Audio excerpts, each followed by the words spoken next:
Good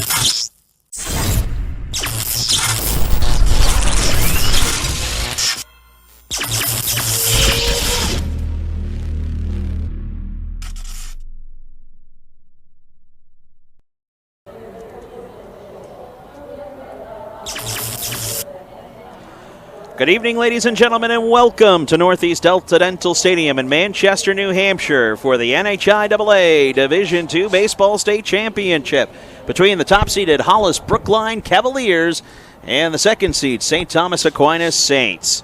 Hi, everybody. Welcome to the 2022 NHIAA Service Credit Union Baseball Championships in conjunction with FNL NH Media and the NFHS Network. I'm Brett Franklin, joined by Steve Beals, the fourth and final game of our quadruple header here in Manchester, and this evening, Hollis Brookline coming in at 17-1 overall, while St. Thomas at 16-4 overall. And we'll get some night baseball here, Steve, between two teams that are 1-2 respectively in their divisions. Yeah, we've seen these previous three games, we've seen some terrific pitching tonight. I'd say it was capped off by the last game so far. These are two both very well-coached teams. I would expect their pitching to be solid as well. But, boy, that last game is going to be hard to beat with the two guys who are on the mound that the hurlers there. Division II, final game. We've been seeing a little more of this. We saw it in the basketball finals where they kind of mix it up just a little bit for crowd balance and things. And I'm sure these guys are excited. What I expect is the viewing with the sun gone beyond the pitcher's mound. It'll be beyond second base shortly. It'll be all in the shade. I fully expect the hitting to increase a little bit because I think the ability to be able to pick up the ball without the sun glare is going to really help these guys. Two managers meeting at the home plate. James Sartell for the Cavaliers and Carson Cross for the Saints. Let's tell you about how these two teams got here. Hollis Brookline, again, the top seed. They finished the season at 15-1. They were one of the top preseason picks coming into this season, and they had their hands full in the quarterfinal round as they had a bye in the first round as the top seed. They beat Kingswood 2-1. In the semifinal round, they handled a very good Hanover team, beating them 10-1 down at Doane Field in Concord to punch their ticket to the state championship game. St. Thomas, meanwhile, they also earned a bye in the first round. They knocked off the defending state champs, John Stark, 5-4 in the quarterfinal round before blanking Souhegan 1-0 in a very good high school baseball game, and that's how we have the 1 and 2 seeds meeting here this evening. Yeah, wow. Let's take a look at the starting lineups as Hollis Brookline takes the field, and we'll take a look at the St. Thomas batting order, and it'll look like this. Gage Spagna will lead off, and he'll play second base. Cade Murphy is the first baseman. He'll bat second. Timmy Avery is the shortstop. He'll play bat third. Sam Grondin is the right fielder. He will hit cleanup. Jack LeCouture is the catcher. He'll bat fifth. Mike Scourin is the third baseman. He'll bat sixth. Devin Paquette, the center fielder, batting seventh. Charlie Covert is the left fielder, batting eighth, and Liam Sullivan will be the designated hitter, and he will bat ninth. For Hollis Brookline, Padge McSean is the starting pitcher. We'll talk about him in just a little bit. Aiden Dufo is the left fielder, and he will bat second. Torrin White is the right fielder, batting third. Paul Vachon is the DH, hitting cleanup. Alex Razzaboni is the catcher, batting fifth. Charles Hale is the shortstop, batting sixth. Zach Lucier, the third baseman, bats seventh. Ian Sheehy is the center fielder, batting eighth, and Gavin Knudsen is the second baseman, and he will bat ninth. So our starting pitcher is Padge McSean.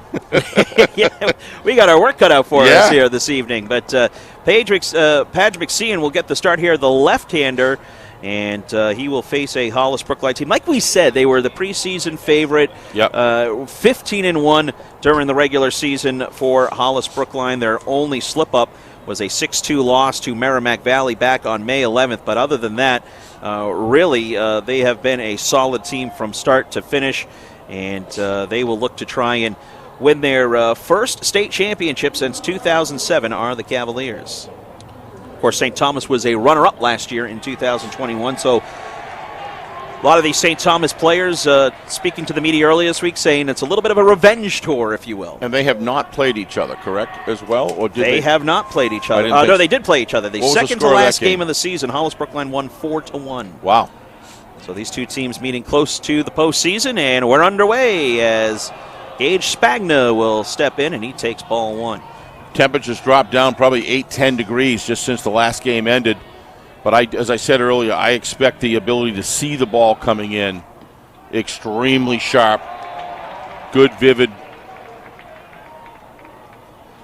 shade here over the infield, and right side of that infield's going to have, or right side of the defensive alignment's going to have a real hard time with that sun. Brutal. But what I meant was the pitcher catcher, the batter and the pitcher. You're going to see the ball coming in really good. A pretty field right now. Hit on the ground, foul down the third baseline.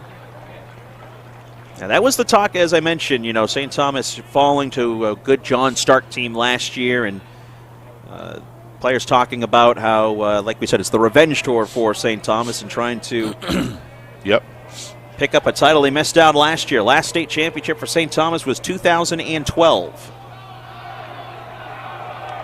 2-2. Real small strike zone here. Gary Noyce is our home plate umpire. Dave Whitman over at first. Greg Surrett over at third base. Hit in the air. Shallow left field. Near the foul line, and coming in to make the catch is Defoe, and there's one away. As you mentioned, Hollis Brookline forming in 1997, combining with the towns of Hollis and Brookline. I had it in my head. It was 2004. I thought it was like a year or two before the Bedford High School and the Wyndham High School went in. Cade Murphy takes an inside strike. Nice pitch. He's the first baseman. Hollis Brookline with their only state championship in 2007. They were runners-up in 2019 and 2003. Here's a soft grounder back to the pitcher. It's knocked down. McSean stays with it on to first in time. Nice job by the pitcher to stay calm, cool, and collected to get the second out. Just going to say the same thing, Brett. He stayed calm, knew he had time, didn't rush it. So many times they start trying to look at the bag before they throw the ball. And saw that a little bit in a couple of games today where balls were knocked down, players a little bit trying to reach around, trying to find it, but nice job there by McSean as he's got two down here for Tim Avery, the shortstop. And he'll take ball one. As you mentioned, Hollis Brookline winning the only meeting between these two teams back on May 25th, a 4-1 win in Hollis.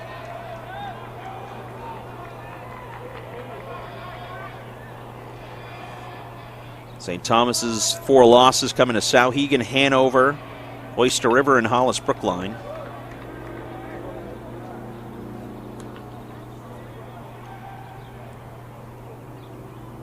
Yeah, we were just looking out at that new scoreboard that electronic digital scoreboard they have there. It's that's quite a screen. It's got the sun right on that thing, and it's as clear as a bell. Wow, that was a good pitch. 2-1 in for a strike, 2-2. Looked like a slider.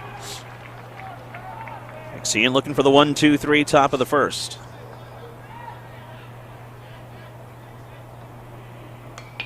Hard hit ball goes foul. What is the capacity, would you estimate, on this? 7,500, 8,000? I would probably say around that. Yeah, that's what I was figuring. Got some beautiful luxury boxes up here with just a tremendous view of the ballpark. Pitch misses. Our little perch up here isn't too shabby either. Certainly very nice. Very enjoyable place to call a game. 6,500 for capacity. Yeah, okay. Of course, you got some standing room only aspects as well. Avery swings at the pitch, hit in the air to right field. Battling the sun is White with no problem, and that will retire the side. That's certainly what St. Thomas wanted to do here. Shut down Hollis Brookline early. Don't let them jump out ahead of you. Nice job pitching. So after a half inning, no score with Hollis Brookline coming to bat. We'll quickly take another look at that Hollis Brookline lineup here as we have between innings here. Padge McSean, our starting pitcher for the Cavaliers. He'll get the leadoff spot, followed by Aiden Defoe. He'll bat second and play left field. Torin White's the right fielder. He'll bat third. Paul Vachon hitting cleanup is the DH. Alex Razzaboni, the catcher, batting fifth. Charles Hale is the shortstop, batting sixth. Zach Lucier over at third base bats 7th. Ian Sheehy is the center fielder batting 8th. And Gavin Knutson is batting 9th, and he will play second base. For the Saints, their defense will look like this in the outfield left to right. Covert, Paquette, Grondin. Scourin over at third base, Avery over at shortstop, Spagna the second baseman, Murphy over at first, LaCouture is the catcher, and he will be doing the catching for their starting pitching here this afternoon. And for St. Thomas, they'll throw out the lefty here in this one. Is it a third or fourth lefty that we've I seen? want to say it's third we're seeing here this afternoon. We know Newmarket had one, and we obviously know Pinkerton had one. I don't think the first game. Games are a southpaw. Yeah, no. It's either the third or the fourth. So on the mound, as we mentioned, Connor Torriello. So 2 lefties going at it here. You also got to respect the stirrups the Saints wearing here this afternoon. I would say the last 3 games here, everybody's got the memo on the jersey situation.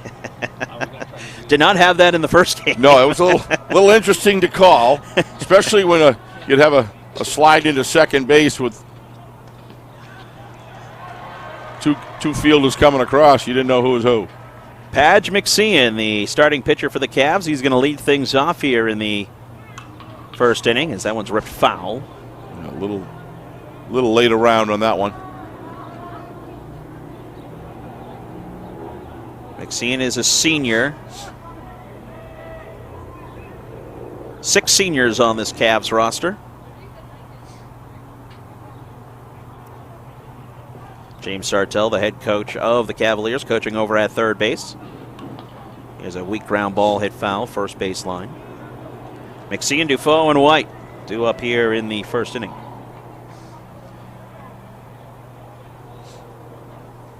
Cavs 7-1 on the road this year. St. Thomas 6-3. Hollis Brookline was perfect at home this year, 10-0.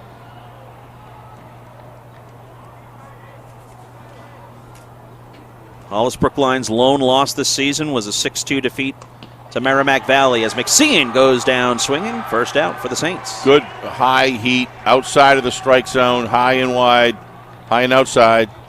Well done. Good choice of pitch with that count. Brings up Aiden Defoe, the left fielder, with 1 away.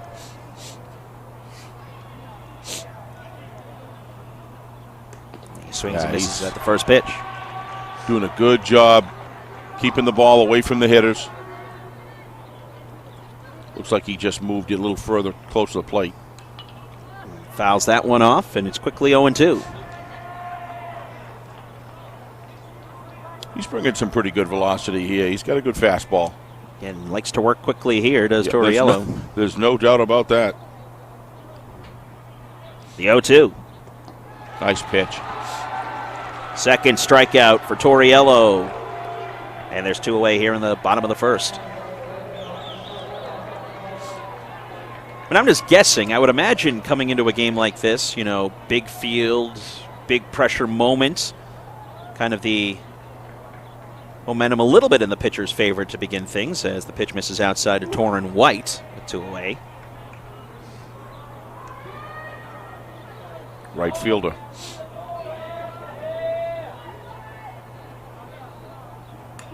And now he's fouls that one off, 1-1. Yeah, Hollis Brookline was in a relatively tight game with Hanover early in their semifinal game on Wednesday. A controversial play at the plate in a 1-1 ball game was ruled against Hanover, and all of a sudden Hollis took the momentum and ended up winning the game 10-1, and that'll go into center field for a base hit. As Torrin White picks up the first base knock for the Cavs. It comes with 2 away here in the first. This is what St. Thomas wants to stay away from here. Runners in scoring position. Risp. Again, all 3 of our state champions here this afternoon were aggressive on the base paths. Yes. Stealing bases, a lot of movement, hit and run action. We'll see if the Cavs pull the same here with 2 away. As Paul Vashon, the DH, takes the ball low. Doesn't seem this. Connor does not seem to be, missing any velocity out of the stretch at all. He's bringing it just as hard. So many pitchers, especially, at the high school level, as soon as they go into the stretch, they just lose a lot of the zip on the ball they normally have. He's got a nice wind-up and delivery. Comes right over the top. Nice pitch there. 1 ball, 2 strikes, 2 out now on the cleanup hitter Vashon. Bottom first. Torrin White standing over at first base.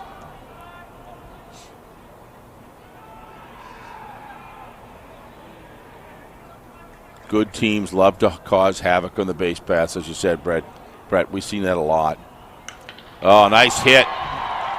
Base knock into right field.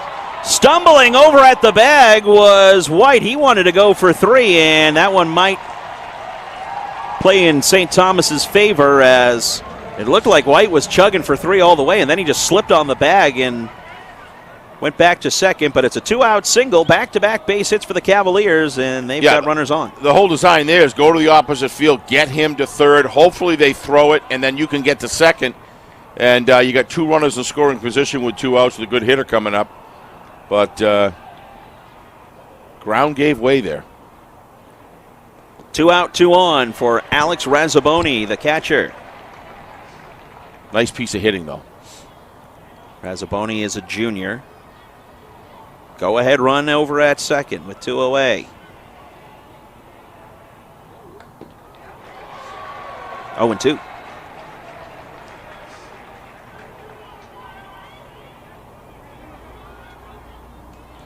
Torriello got the first 2 outs by way of the K and has given up 2 back-to-back singles. Ahead here 0-2. And lunging at that one is Razzaboni to stay alive.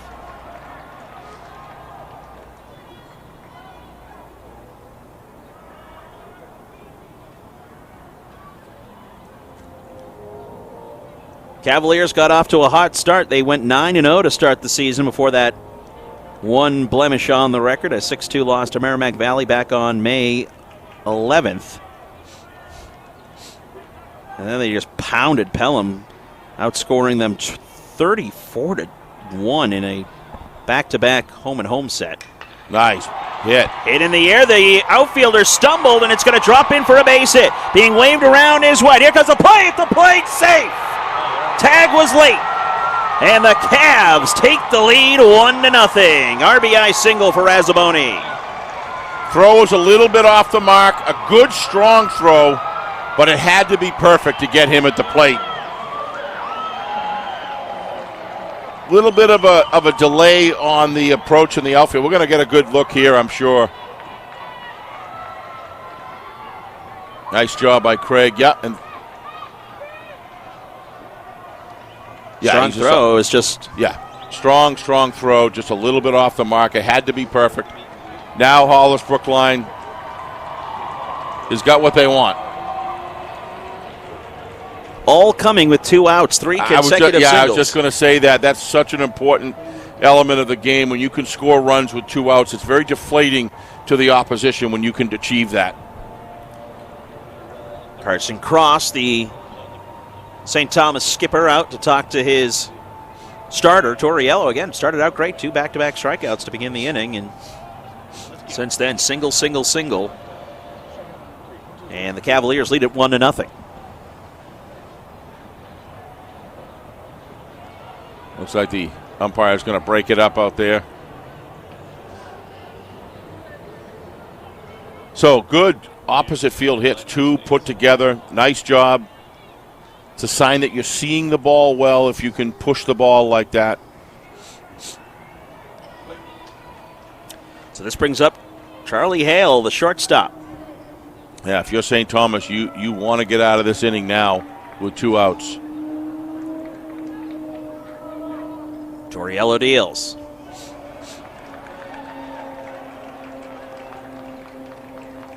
None of these balls were hit with any oomph or anything. It's just it was well placed, and so much of this game is getting the bat on the ball, putting the ball in play. Well, for whatever it's worth, the team that has scored first in the championships this afternoon have all won the game. That's true. The 0-1 outside, 1-1. Well, I thought the Sunapee game was a big one as far as Sunapee getting on Newmarket. In the air to right field, drifting back. Grondin, he'll make the catch. And the side is retired. Not before, though, the Cavaliers, they tack on the first run of the game. RBI single from Alex Razzaboni. And after one in Manchester, 1-0. Hollis Brookline in the Division II state championship.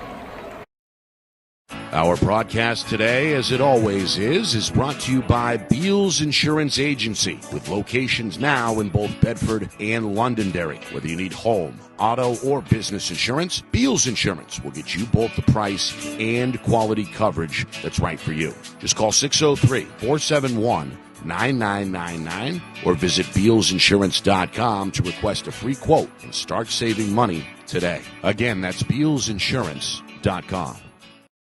Back here in the Queen City as the Hollis Brookline Cavaliers leading the St. Thomas Saints 1-0 as we go to the second inning.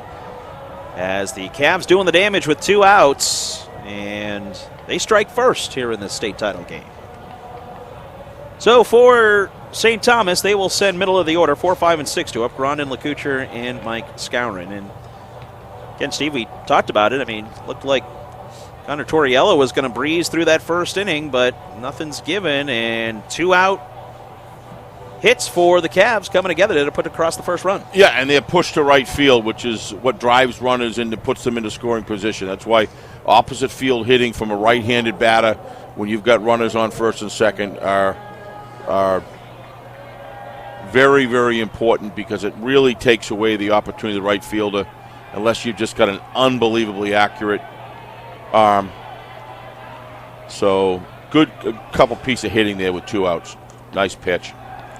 Off speed in for a strike. Sam Grondin, the right fielder, followed by Jack LeCouture and Mike Scourin. 4, 5, 6 of the Saints order due up here in the second. Padge has got a nice little curveball developing here. Padge not developing, but yeah, he's we certainly haven't had pitchers that are looking to make the game any longer than it has to be. These guys are all 8 of them, quite frankly, of the starters have been fast movers. And again, we haven't seen every team that's played here, but I wonder how much, again, of that is a little bit of adrenaline, or are these guys just fast workers? Kind of curious how that all comes together. If you're looking at a game with 7 innings versus 9, I think that's part of the difference. Your pitch count's probably going to be low, and I think these guys are used to mowing people down. I mean, these are the best pitchers in the league. That's why they're here, and or certainly a good sample of them. And when you have that confidence, and why not move fast? I wouldn't teach that, Brett, to be honest with you. If anything, I might try to coach that a little bit longer. I'm certainly glad for our sake, because we get to enjoy a fast-moving game. That's been one of the challenges of baseball for decades now with some of the competing sports. But, yeah, I mean. Well, Grondin earns the leadoff walk, first base runner of the game for the Saints. I just think there's real advantages to be able to make every one of your pitches count. For a batter, they're just looking for a pitch to hit. For a pitcher, there's a lot more that goes into that, and you really want to deliver on your sequence and your location and your velocity, all of it put together. Runner at first here with nobody out, and it brings up Jack LeCouture, the catcher, batting in the 6th spot. I think some of the earlier games, we were seeing a lot of timeouts called by the batter at the plate, and I think it was because of that pace they were a little uncomfortable from it. And we're not really seeing it that much the last game of this game. Oh, wow, that was a dangerous shot right there. And the fan actually caught it. Sign them up.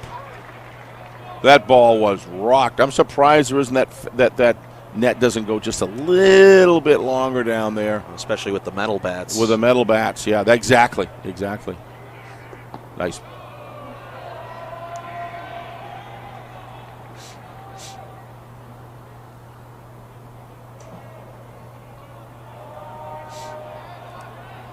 Runner at first, that's Grondin, led off the inning with a walk. LeCouture the hitter. Down he goes. First strikeout of the afternoon for McSean. One away for Mike Skowron, the third baseman. He brings it pretty well himself. McSean, he's got some pretty good velocity there when he throws the heat.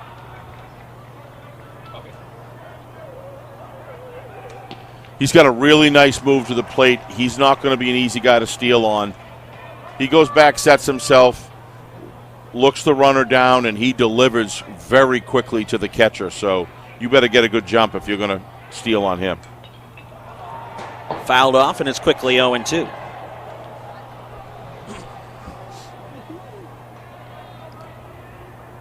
Devin Paquette on deck for the Saints. Nice job by Skowron to lay off that high pitch. 1-2.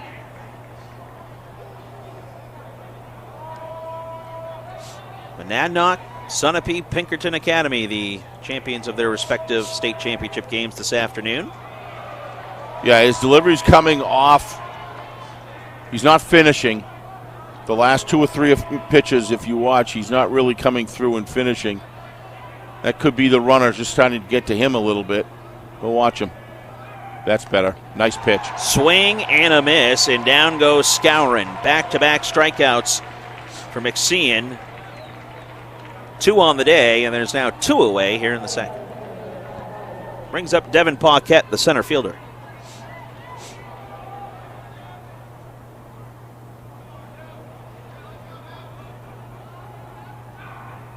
Pitch is low and outside. I think it's really important for St. Thomas, Brett, to try to even the innings, to try to stay with Hollis Brookline. Don't leave goose eggs on the board. They got to get on the board here. That's a nice pitch. Taken for strike 1. 1-1 the count now on. Yeah, he's holding on to the ball. His release is a little bit lower now, and he's getting the ball right in the strike zone.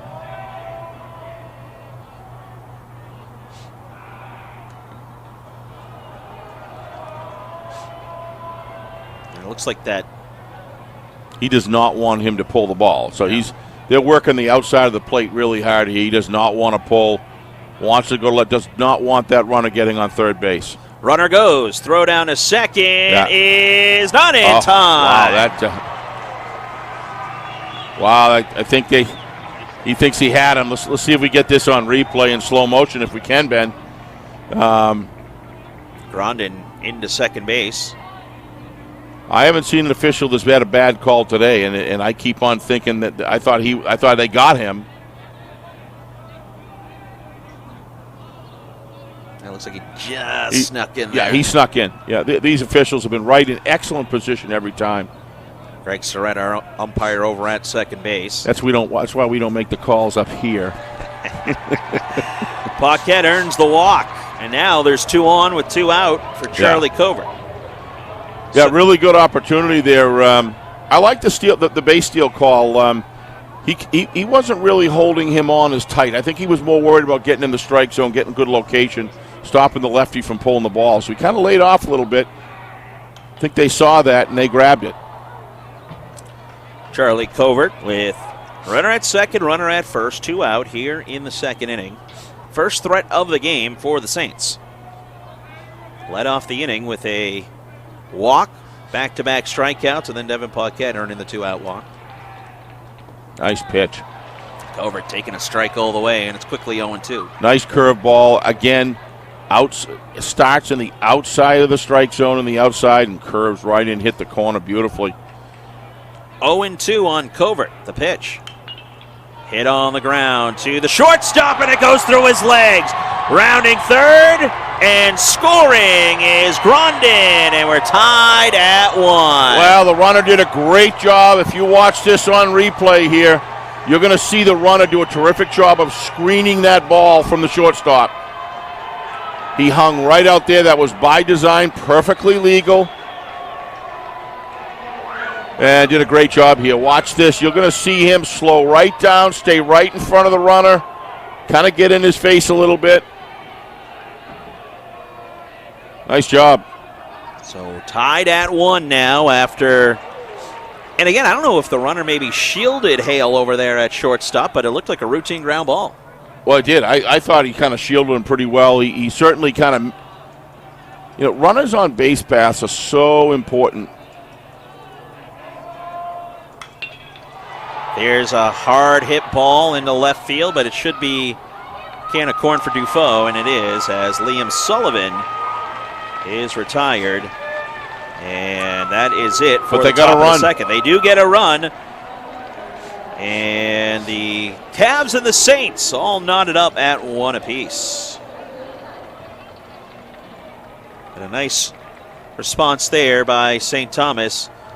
Yeah, they did what they had to do. It looked like they were going to squander that leadoff walk, but again, another thing we've seen here this afternoon is teams producing with runs with 2 outs. We saw Pinkerton do that quite well in their game, and as did Sunapee. Big run for St. Thomas there. And they caught a break from an error. Doesn't matter as long as you score. So 1 run on no hits, 1 error, and 1 left aboard for the Saints in that second inning. And now for the Cavaliers, it'll be the bottom half of their order. 7, 8, 9 due up. Lucier, Sheehy, and Knudsen.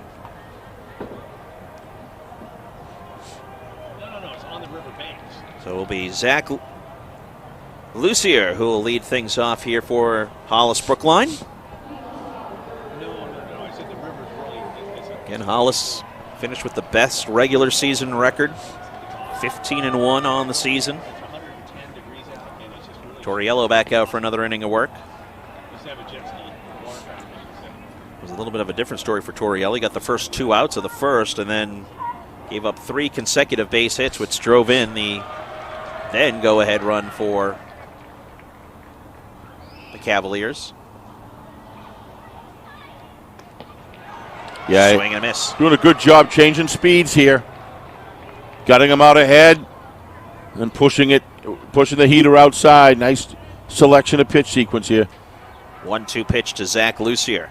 Nice job. Then he just burns it. 3rd strikeout of the game for Torriello, and there's 1 out here in the second. Yeah, he and Jack LaCouche got a nice thing going here. A lot of communication you can see going back and forth. If you watch, I think you see he waved that the first pitch off. He knew what he wanted to do. Ian Sheehy bouncing 1 foul down the first baseline, the starting center fielder. I don't see the calls coming in from the dugout here on the pitching. This looks like this is strictly between the pitcher and the catcher. Most of the games we saw a lot of communication coming in from the dugout. Wonder if that's just more of a coaching thing, or obviously has the trust in his catcher. Trust in his catcher, 100%. And but if a coach is going to release that responsibility, you better perform because he's going to take it away really quick. That doesn't mean that the coach doesn't lay out the groundwork. Before the game, got a nice corner strike right there, right in the outside corner. 2 balls, 2 strikes now on Sheehy, the center fielder. Torriello kicks and deals. Oh, that's got to pull the string on that one beautifully. Little breaking ball there. 4th strikeout of the game for Torriello. Back-to-back strikeouts here in the second, and there's 2 away. This is a good offensive lineup here that he's held so far. And what do we got here? That's 2 outs, right? Yeah. That is the second out as Gavin Knudsen, the second baseman, takes ball 1 outside. Yeah, he should walk around the mound a little bit. He's going too quick now. Yeah, he's moving too quick. You want to slow that down just a little bit. There you go.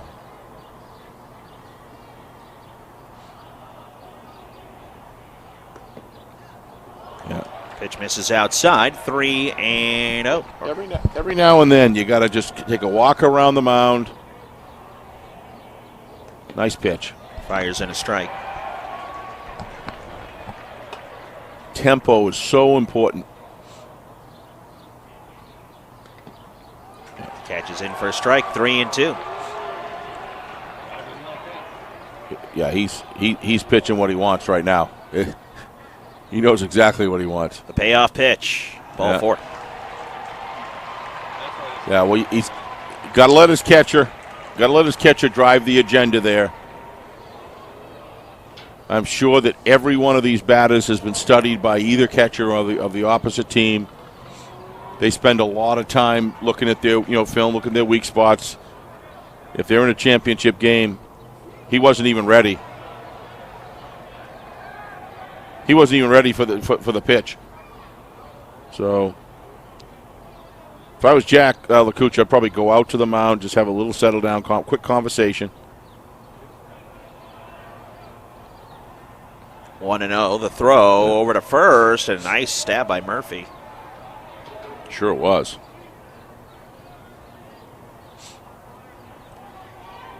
Padge McSean, the starting pitcher for the Cavs. He's 0 for 1 with the strikeout as we're back to the top of the order.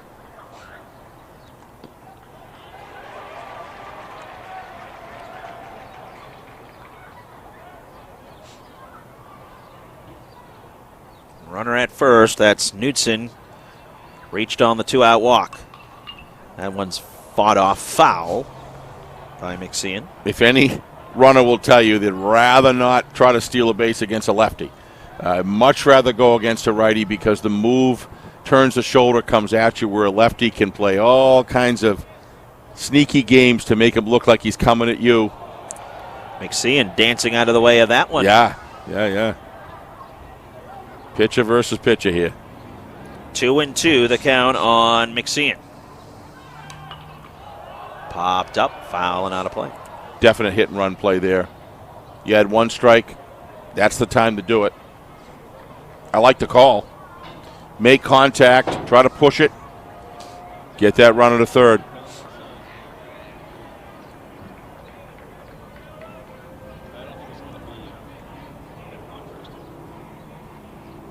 Swing and a miss, and that will do it for the Cavaliers here in the second inning. They strand a runner, and we're still tied at 1 after 2.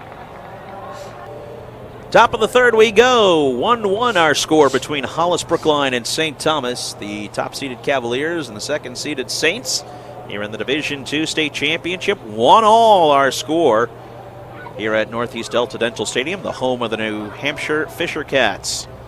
AAA or the AA affiliate of the Toronto Blue Jays on a beautiful night here in Manchester. Yep. And it's cooled down, like you said, Steve. It's kind of weird with typical New England weather, right? This morning, sunny and cool, had a little bit of a nice breeze, and then as the second and third games wore on, it started to really heat up, and now it's starting to cool down nicely with the sun going out. For a ball player out in the field, very comfortable atmosphere, the type of games you could almost play 15 innings and enjoy it.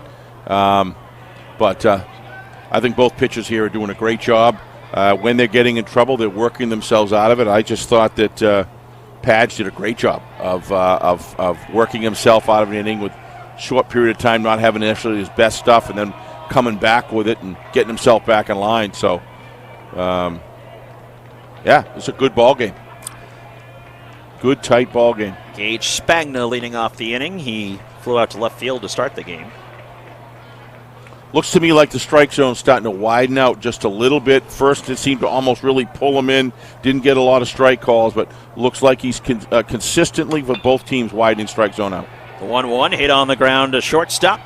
And Hale on to Morelli, and there's one away. Pretty good speed down the line. Brings up Cade Murphy, who's 0 for 1. Grounded back to the pitcher, 1-3. 1-1 our score. Hollis scoring in the first, St. Thomas in the second. Breaking pitch in for a strike. Pedro Martinez used to say, I don't care what the strike zone is as long as it's the same for him as it is for me. I couldn't care less. Swing and a miss. He was a great pitcher to watch. I think that's with any baseball fan for their umpire, right? As long as it stays consistent and you know what you're getting, I think everybody becomes happy. Swing and a miss. Strikeout number 3 for McSean, and there's 2 away. I found the officiating today to be absolutely nothing short of stellar. It's just been fantastic. I honestly can say I don't see a call that's been missed today. And that's pretty hard to do over a period of 3.5 games here, almost. 2 away here in the third, brings up the shortstop, Tim Avery. Ooh. And that one hit him. So for the second consecutive inning, the Saints will get a runner on here as Avery takes one for the team. Didn't have much choice right there. That was more. That was a wild pitch there. Got away from McSean. Yep. Down in the dirt. As Sam Gronin takes ball one.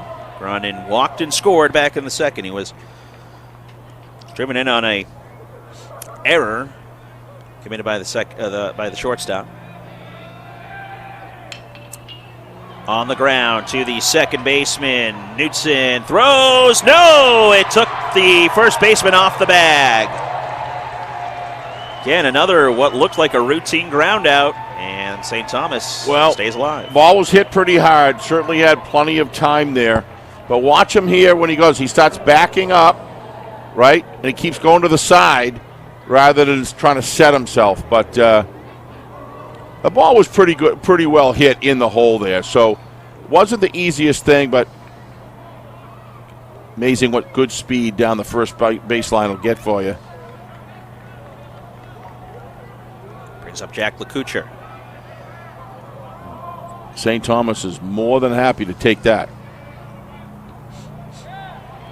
I think he'd like to have that pitch back again. That was a hanger coming right over the plate.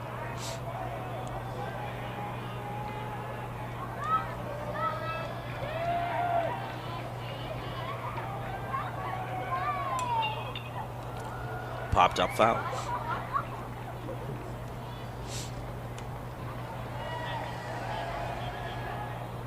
You know, with these windows open, Brett, it is possible with that net there that we could get a ball right in here. It is possible. Yeah. Did you bring your glove? I did not. No, all right. Me either. A little barehanded. Yeah, Popped up. Yeah, that's exactly what they wanted. And the inning is over, and the threat is retired. Got out of a jam there. 2 left on. It's still 1-1.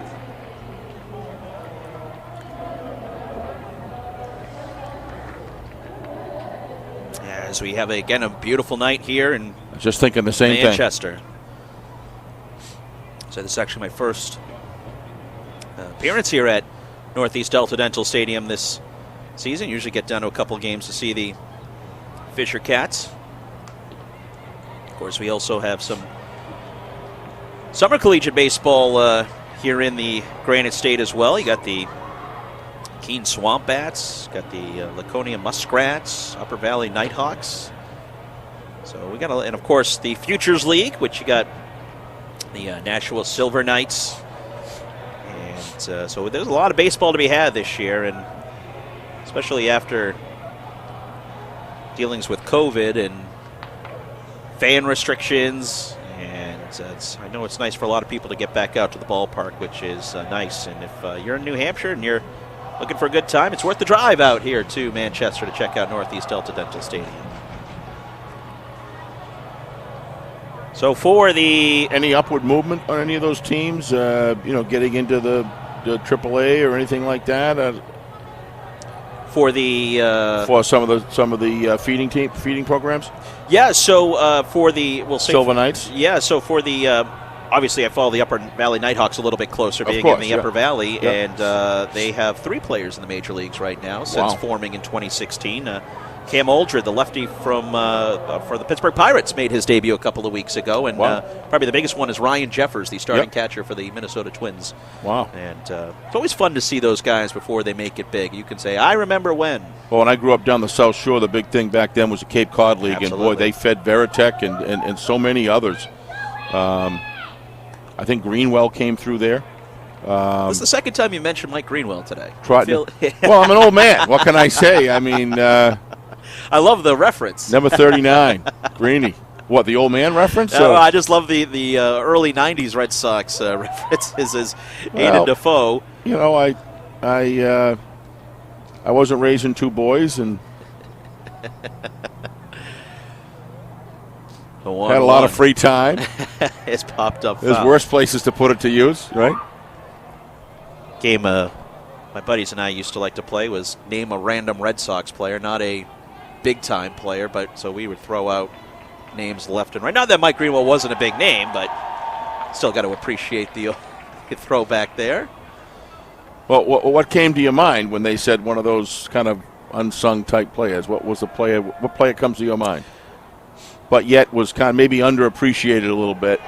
And there's called strike 3 as Defoe goes down looking. That is he didn't like the call. He did not like it. That is the 5th strikeout for Torriello. And there's one out here in the 3rd. Maybe not. It was just like a random guy, and they didn't have to be good. You know, like Curtis. Was it Curtis Strange? Was that one of the guys? Curtis Pride. Curtis Pride. Excuse me. I was going to say Curtis Strange is a golfer. Yeah, Curtis Strange. I got my Curtis all mixed up there. That's all right. Reggie Jefferson, you know. Reggie Jefferson, wow. Different era than me. Nice hit. Nice hit. Torrin White drops it into left center field for a base hit. That is the 4th hit of the game for the Cavaliers, and it comes with one out. And Torrin White now 2 for 2 with 2 base knocks. Nice piece of hitting right there.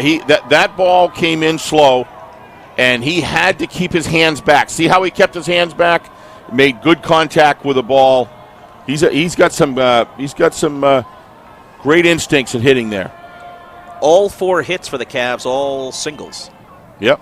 They're content just getting guys on and playing the small ball as Paul Vachon, who also singled last time up, he takes ball. You know who a guy who I thought with the Sox did a pretty good job for him, probably wasn't given the credit he was due, was Trot Nixon. I always thought he was a good ball player, kind of played under the radar, but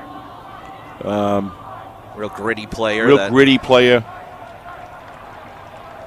Kind of like maybe a little bit more of a David Petroia type, but just didn't get the accolades that maybe not he deserved, but always enjoyed watching him play.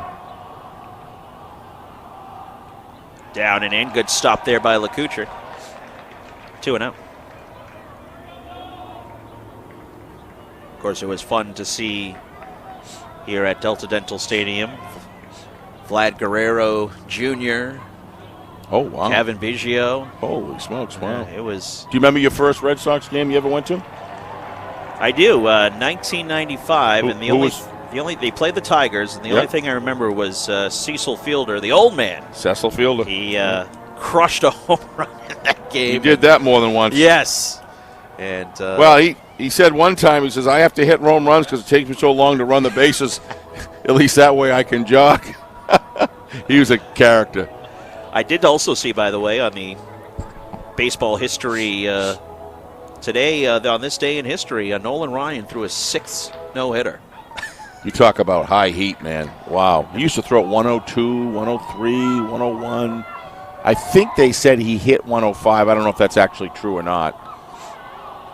That's hard to believe. Vachon ahead in the count here, 3-0. My era was much, much, much earlier than yours, Brett. I remember my first game. I was amazed when I walked up the ramp and I came out and saw the color and the beauty of Fenway Park back in 19... Oh, they got him. They've got White in a rundown. He slips and is tagged out. Yeah, that's going to pump up St. Thomas. But I was out in the right field grandstands. My father packed about 9 of us, I think, in a Volkswagen wagon, or whatever they call that thing.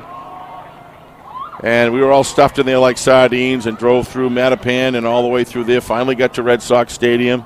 Never forget that. And we were all yelling and cheering for Reggie Smith out in right field. Vachon taking a strike. Remember Reggie Smith? That's before your time. No, you don't. Well, pitcher was Ferguson Jenkins for the Sox. Fergie Jenkins, yep. Yeah. 3-1, misses from all 4. Yeah, nice. And it's a 2-out walk. If I'm not mistaken, I think Bob Montgomery was the catcher. And you had Rico and Louis Aparicio.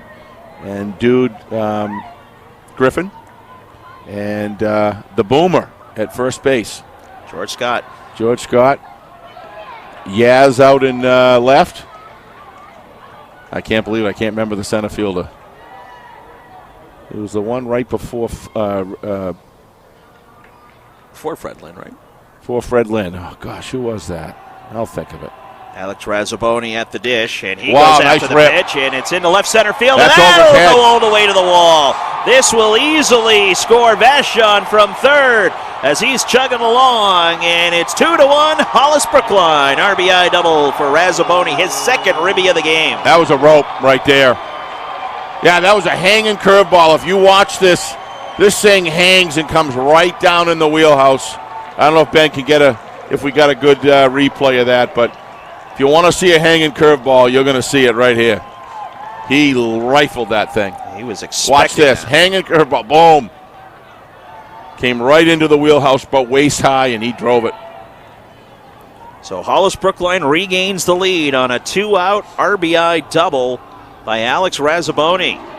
As Charlie Hale swings and misses at the first Charlie, pitch. I think, was looking for the Brewhouse sign right there. We saw an inside the park home run and a big solo home run in the first game of our quadruple header here. He got the corner. Nice pitch. So how about Alex Razzaboni, the catcher for Hollis Brookline? He's driven in both of the Cavs' runs here in this one. And again, both coming with 2 outs. Fair ball down the third baseline. This will score another run. Razzaboni will come around and touch it. And on to second goes Charlie Hale, and the Cavaliers lead it now 3-1. Yeah, they're getting around on him right now. That's, I think the term they use, they're starting to sit on it a little bit. They're sitting on those pitches. When you see them start driving and turning the ball over like that, that means they're getting excellent vision with the ball, and that's exactly what happened right there. Nice call by the by the umpire. That was a fair ball. You got to realize these guys are technically, for a game of this magnitude, you really like to have 4 umpires to guard the lines, and these home plate umpires, they have a lot of responsibility. They're doing a terrific job. And he continues with Zach Lucier, and he Wow. goes after the first pitch. It's a high fly ball deep to left center field, and it's going to go all the way to the wall. He's going to go for 3.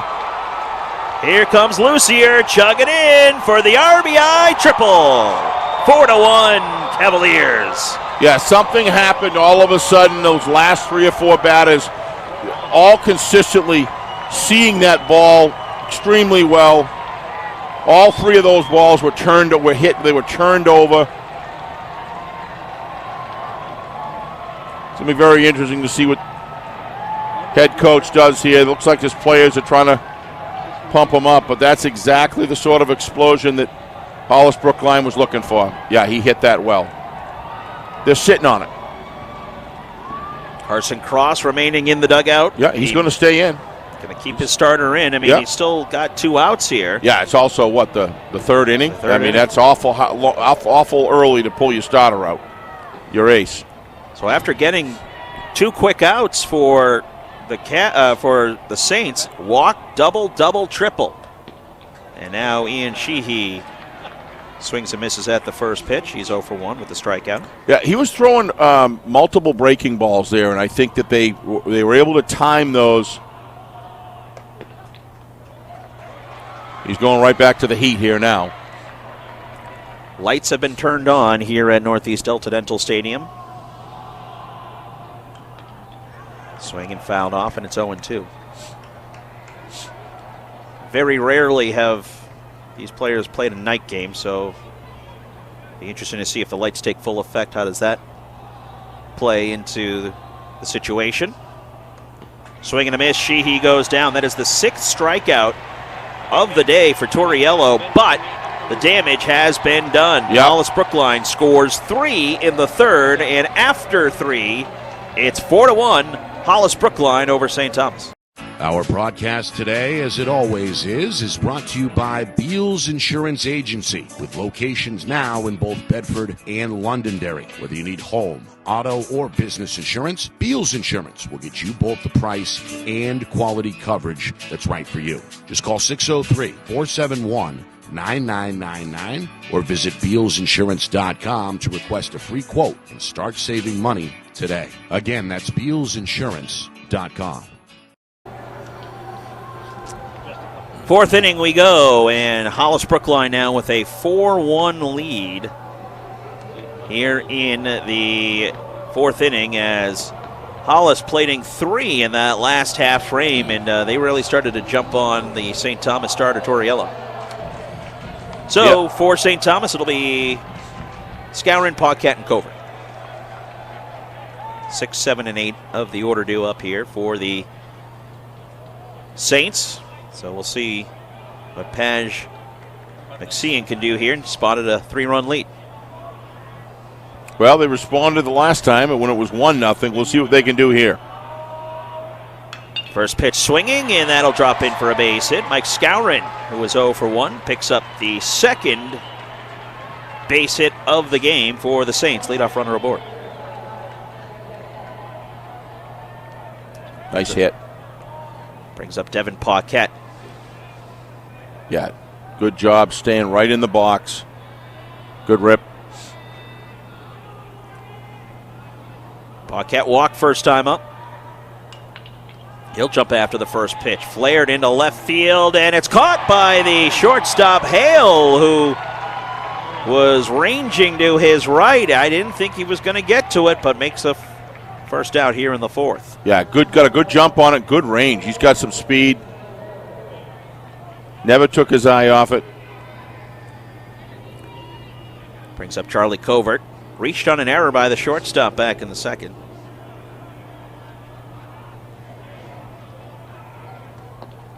Curveball drops in for a strike. That one turned a nice corner for him. Covert, a sophomore. Starting in left field. Runner at first. Throw back over to first. Boy, that looked awful close to a move to the plate. I don't know what you saw, but if that had been called a balk, I wouldn't have complained about it. That was. Let's watch that again. Comes home with it. Yeah, very important that they cannot make a move to the plate whatsoever. Looked to me like he was leaning and sliding, and his foot landed almost down in a delivery position, and then he fired the ball. So we'll watch it. Pitch is low. Now it's interesting because the runner over at first, Mike Skowron, he's kind of have to put a hand up to try and block the sun. Yeah, so that's another. Yeah, that's a good point because it hasn't gone over him yet. But lefties are hard to read, so. Swing and a miss. And the runner is out, as that is strikeout number 4 for McSean, and there's 2 down here in the fourth inning for the number 9 hitter, Liam Sullivan. Yeah, 2 big outs. You got a leadoff hitter. You really want to do whatever it takes to get him in scoring position. And then, like you said, 2 quick outs, and now they get 2 outs with a man on first. It's a very different set of circumstances. Sullivan staring at strike 1. Yeah, if you're looking to drive the ball, it looks to me like Paj's first pitch is the one to go after because he is trying to get ahead in the count. He's laying it in there in the first time. That's 2 of them. Quickly 0-2 on the DH, Liam Sullivan. Yep. Might be a little too picky here, and Paj has had pretty good control in this game, so very unlikely you're going to walk if he gets the first pitch in. 2-strike pitch. Called strike 3. I don't understand that at bat at all. 5th strikeout of the game for Paj McSean. I don't know what you're looking for. If any one of those pitches was definitely worth going for sure. So 5th strikeout of the game, and the Saints strand a runner to getting a leadoff single, and they can't do anything with it. So it stays 4-1. Cavs on top of the Saints here as we go to the bottom of the fourth inning. This portion of the Division II state championship game being brought to you by Service Credit Union. From free checking to the right savings accounts for your whole family, Service Credit Union is there for all your financial needs. Learn more at servicecu.org. So the Saints, they've had a runner on in each of the last 3 innings, but again have not been able to muster much against the southpaw McSean.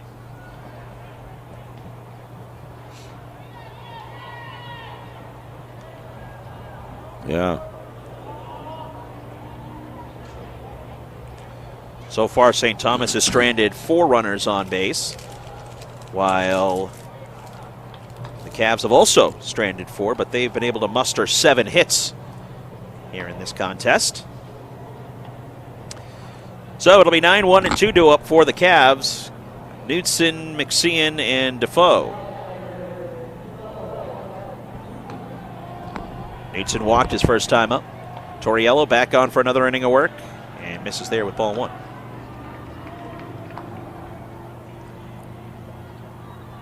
As you can see the diamond shot there as the pitch is swung on, hit in the air towards foul territory. I thought he had it.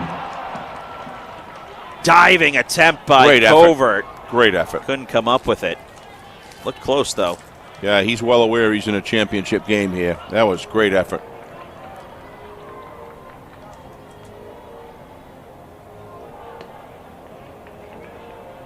Knudsen, McSean, Defoe here in the 4th inning. 4-1. Cavs on top. They plated 3 in the 3rd inning, all with 2 outs.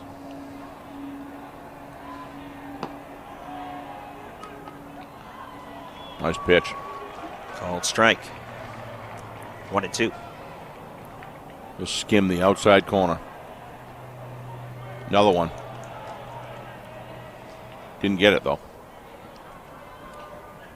Well, Cavaliers have a real opportunity here if they can put some more runs on the board to distance themselves and dig a pretty deep hole for St. Thomas to come out of. But on the other side, St. Thomas has got to perform here and keep this a 4-1 game if they're to have a shot.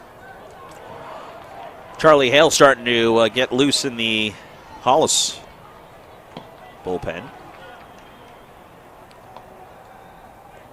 Ball 4. And Knudsen earns the leadoff walk. Second time this evening he's earned the base on balls. And Carson Cross looks like he has seen enough. Yep.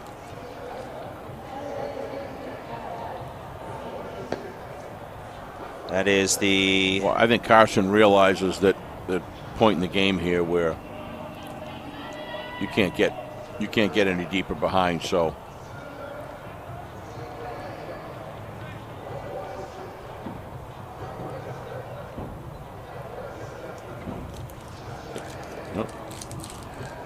Hump's doing a good job minimizing these trips to the mound as far as the time frame is concerned.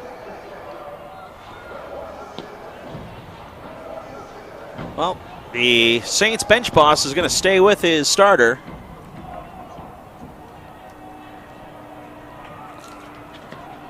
I thought he was going to pull him. I did too. Yep. Not saying he should have. I'm just saying I thought he was going to. Oh, you have a shot still. That's good. I think he's going to give him another batter. Here's Padge McSean. Takes ball 1 inside. McSean strikeout victim twice. To me, his delivery is getting a little bit erratic. Usually means it's fatigue. Connor Torriello, the senior starting pitcher. Yeah, that one bounces in the dirt all the way to the backstop. And on the pass ball, Knudsen will advance. Yeah, he's showing some signs. It might have been a good idea to pull him, but maybe he's shown that he's got the ability to pull himself together quickly, but he's going to have to here. And a lot of it depends on who you've got to relieve him. So. And a balk's been called. No. Well, the Torriello is saying that time was called. Yeah, I think he's going to go back. Yeah, and that's what the home plate umpire is saying, is that Time was called, and that Well, there is no balk. both umpires are doing the right thing. It's just home plate umpire, if he called timeout, then it doesn't matter. As you can see there on the replay, time was called, Yep. and then they made the balk call. And Isn't replay great? certainly is when you have the luxury of it.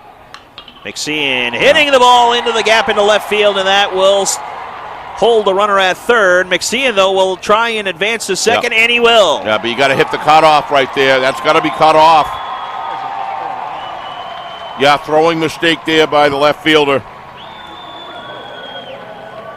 Charlie Covert. Charlie's got to hit that cutoff, man. He's got to throw the ball over the plate. In all due respect, though, to Charlie, the cutoff men really weren't in line with home plate. And they really got to do the best they can to line that up so they can cut it off. And there's got to be a signal to throw it to second base if he turns the corner and goes. So, costly breakdown right there. Torriello's night is over. He will be lifted. Yeah. You know what I'm saying, though, Brett? I mean, you've got to line yourself up with home plate. Give that outfielder a clear shot to throw it right at your head. So you can either cut it and shoot two, or let it go if he's going home. Little fundamentals breakdown there. But you got a man held at third and a guy on first base. Now you got an opportunity for double play. That's all gone by now with runners on now, second and third.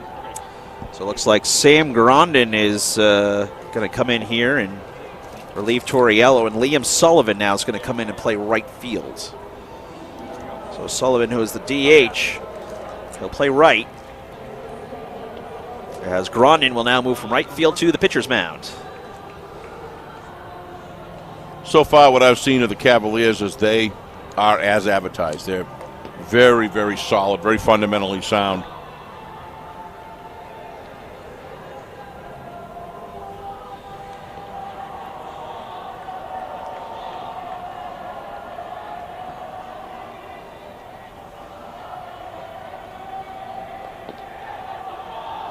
So Grondin will get some warm-up pitches here, as really a chance here for Hollis Brookline to start to bust this thing open. Yep. Got runners at second and third, with nobody out, and Aiden Dufault due up.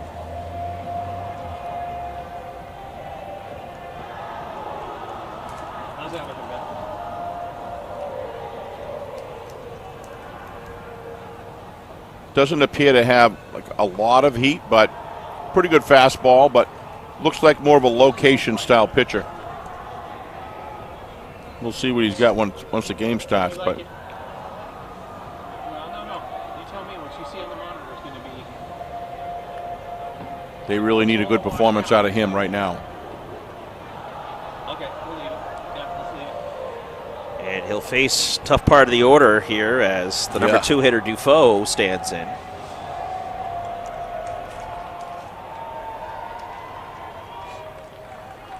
Dufault is 0 for 2 with 2 strikeouts.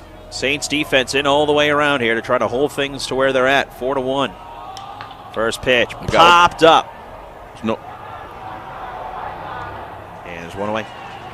got what they needed there. Brings up Torrin White. He's been a problem all afternoon. Yeah, I wouldn't be surprised if they don't give him much to hit here, Brett. You got first base open. You really want the opportunity to turn a double play if you can. To do is you look at the speed of the guy on deck. If you know what his speed is, at that point I'm not sure I just wouldn't put him on. Second and third. And that's what they're doing? Yeah, that's what I thought. Intentionally walk him. I mean, you wouldn't do that. You probably wouldn't do that if the guy at the plate, coming up on the plate, is a speedster. I don't know if he is or he isn't. Well, But this is really a situation here where, what number hitter's coming up now? this is the cleanup hitter. Cleanup hitter, great. If you're, well, what else are you going to do? You got to face the man that's coming up, right? There's nothing you can do, but But you got to get outs. You got to get outs, and you need the opportunity to go to any base to get that second out to stop the bleeding, or at least get to 2 outs in situation. Bases loaded, 1 out. Paul Vachon, the DH, standing in.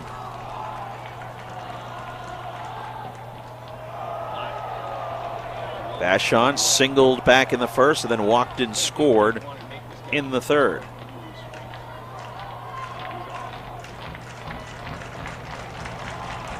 Vachon is a senior and he fights that foul. Very important to come right at him. You got nowhere to put him, so you just go right at him, and it's a one-on-one situation here, so don't know what they're talking about at the mound, but yeah, the umpire's doing a great job of keeping this game moving. The field now completely covered in shade. Yep. Soon It's a beautiful time of day to play. Absolutely. Light's starting to take effect here. Mm-hmm. So here's Vachon, the DH. If you can't see the stitches on the ball now coming in, you're never gonna. 1 out, bases loaded. Nice Swing and a pitch. miss. Nice pitch. Well, he's got 2 strikes on him. A strikeout here. Don't have to tell you how important that would be for the Saints to keep this game from getting any wider for margin. Grondin, the relief pitcher, in for Torriello. Big pitch here. He's got an opportunity to throw a high heater. The 1-2. Wow. Clogged Wow. him. Wow.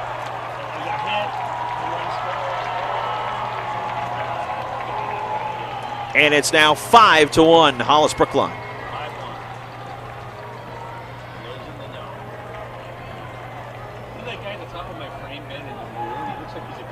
Not what? Well, umpire's running right down there with him, so I could tell it might have been a few words said back in between the mound and the runner, and the batter, I mean.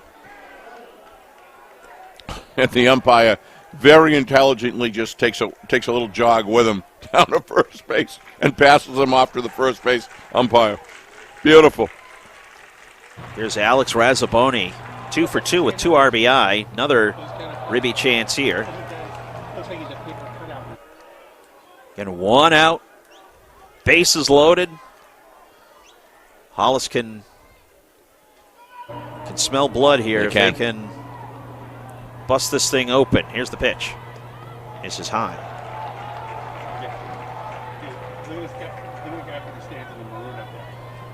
That's the thing. Good teams sense when the other team is on the ropes and you just can't take your foot off the gas pedal. Yeah, but I got to tell you, the crowding of the plate in these last 2 or 3 games, specifically this game and last game, actually the last 3 games, I've never seen anything quite like it. Why not? If you can get away with it, do it. 2-1 the count here on Razzaboni. Fastball misses. The inside lines in the box don't seem to be very defined, Brett. You know what I mean? The batter's box is not very defined. Yeah, so they didn't redo the lines in between. They games. didn't, so you can get away with it. 3-1 is popped up, and it's going to be the infield fly rule here.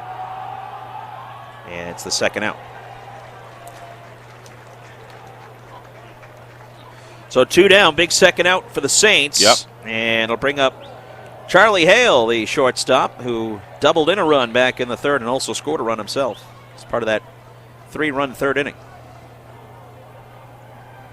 Well, you're going to get more. You're going to get 3 more cracks at it. So with 3 more cracks at it, getting out here and minimizing this to a 5-1 margin is really important. We'll see what they do. Hale takes a strike all the way.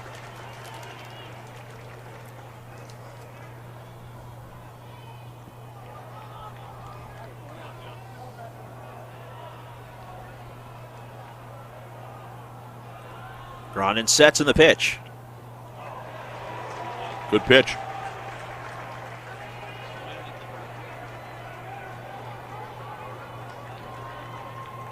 Grondin trying to get out of this jam here in relief. Connor Torriello, the starter for the Saints. 0-2 the count, 2 out, bases loaded for Hollis Brookline. Didn't chase.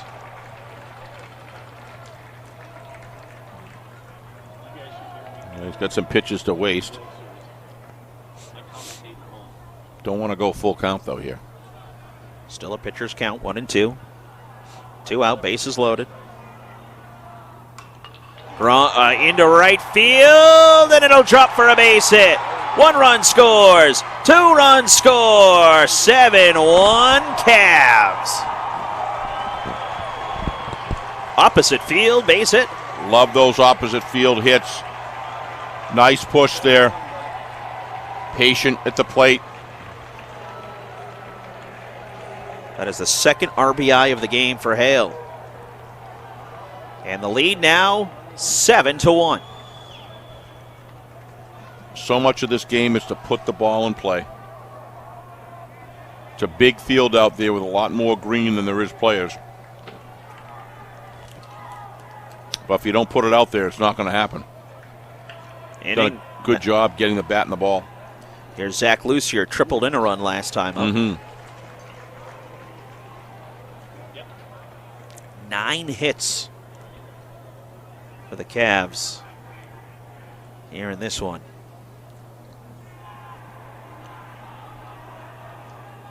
Curveball hit foul. Quickly 0-2 on the number 7 hitter, Lucier. Boy, the sun looks beautiful on these buildings here in center part of Manchester.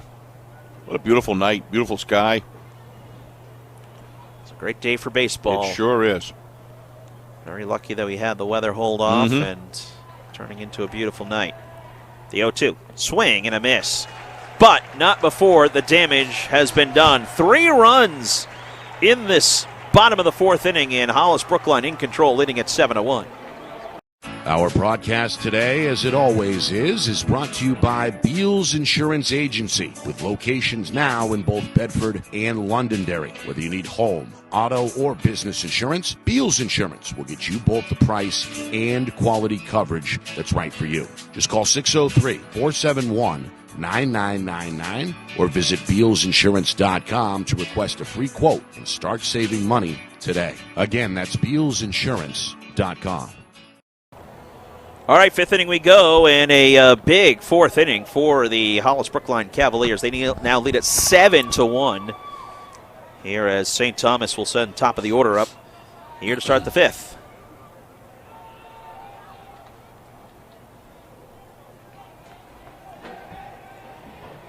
As Padge McSean back out for another inning of work. And Gage Spagna fouls off the first pitch. 3rd time around of the order here for St. Thomas. With Spagna at the plate, he's 0 for 2. Padge has had a little bit of trouble a couple of different times in the game, but very quickly worked himself out of that. Showed a lot of grit. You can tell there's a great relationship between he and Razzaboni. Spagna, Murphy, Avery due up here for the Saints. 2-1 now on Gage Spagna.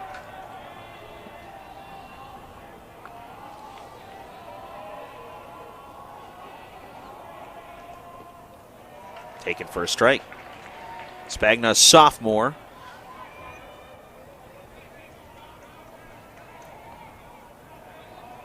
Six seniors on this St. Thomas roster, 3 of them starters. Swing and a miss. Spagna goes down. 6th strikeout for McSean, and is 1 away. Yeah, he's on right now.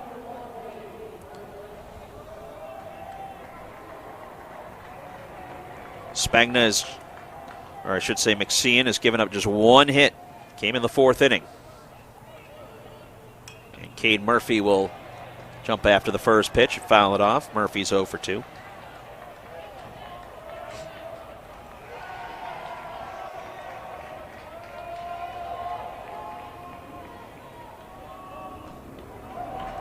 Swing and a miss, 0-2. Yeah, he does a great job. He hides the ball extremely well. on his delivery. Called strike 3. He's looking and good.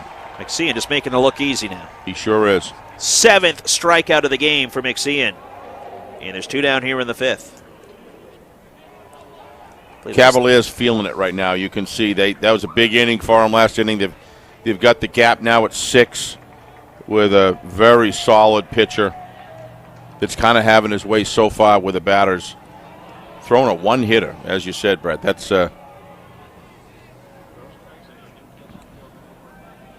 This team did commit 2 errors here in this game, but has not come back to haunt them. Into left center field, and it'll drop for a base hit. As Tim Avery reaches base for the 2nd time this afternoon. And there's 2 out, 1 on. So here's Sam Grondin, who's now the pitcher. 3rd hit of the game, or 2nd hit of the game for the Saints.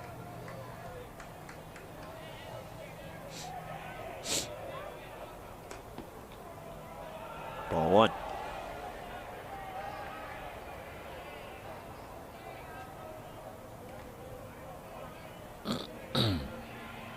McSean sets and fires. Curveball misses. tried to frame it, but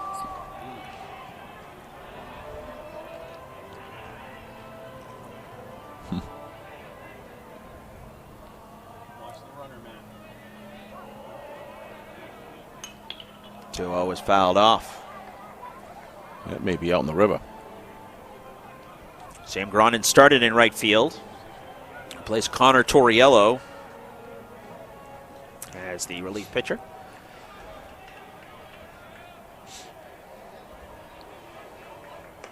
Again, trying to work that outside edge, not getting it. 3-1.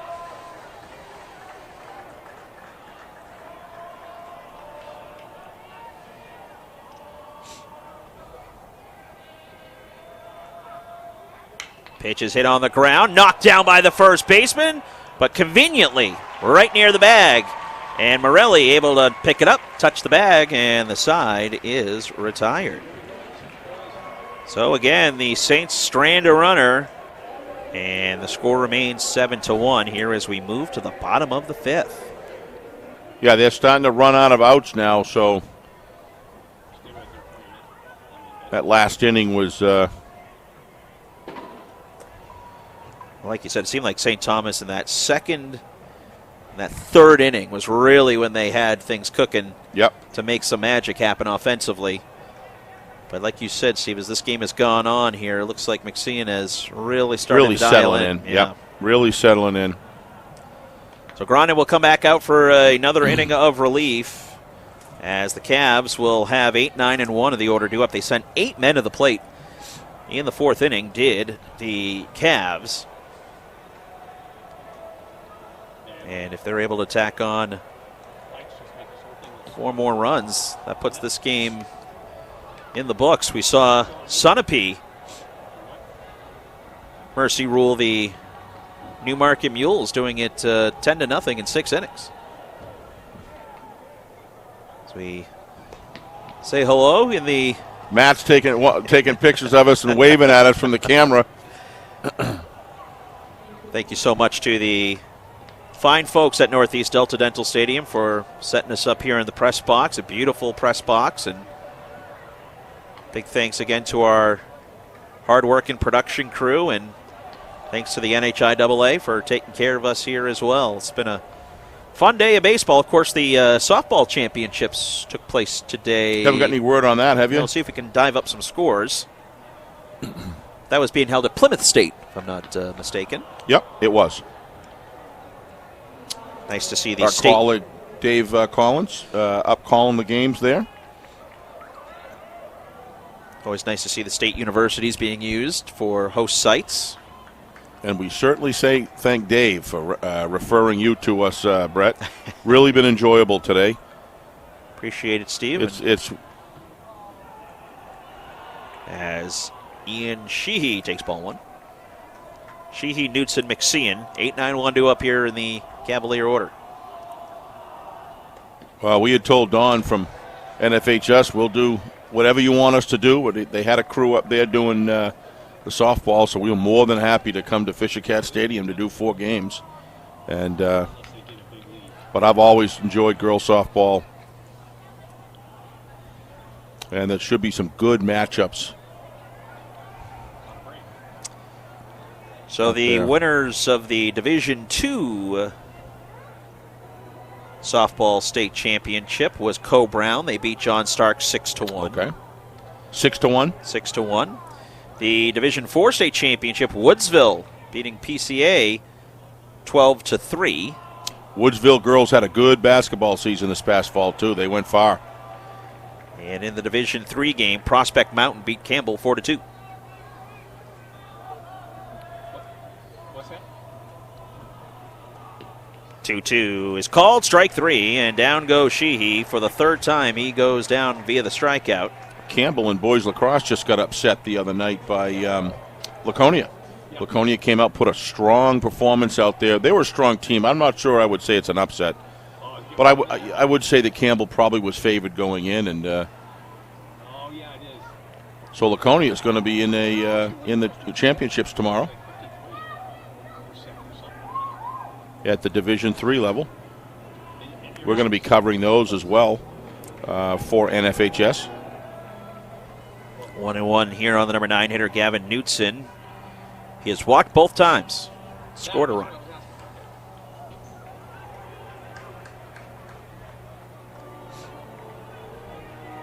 Padge McSean on deck.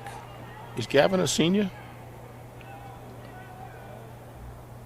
I'll have to check it here. Or is he a junior? Swing and a miss for the strikeout as think Knutson, the junior. Junior, okay. Yeah, that's what I thought. You said that Hollis Brookline has 6 seniors graduated? Correct. Yeah. And how about St. Thomas? Do they have 4, you said? I think they have 6 as well. Oh, okay. So they're pretty evenly. 6 starters, you mean, on both teams? 6 seniors, and I believe okay. it was 3 of those 6 on St. Thomas were starters. Okay. So St. Thomas got you got 6 guys on the field that will be coming back next year. As we mentioned, Hollis Brookline was the team of the talk coming into the season.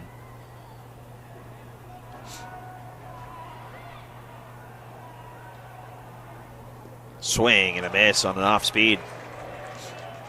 1-2. It's Hollis Brookline and St. Thomas, 1-2 in the regular season standings. Souhegan, Bow, and Hanover round out the top 5.